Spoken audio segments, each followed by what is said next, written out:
जागी रोवता निराहत में काहे नहीं खूब बुझत बानी कवना हालात में।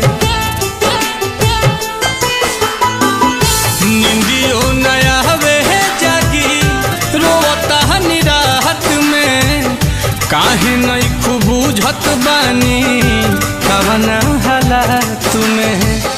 आफत में पड़ल बा पावरा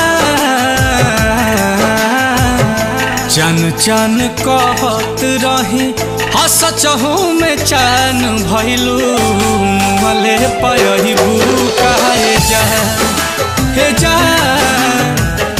चन चन कहत रही हसचहू में चैन भइलू मले पय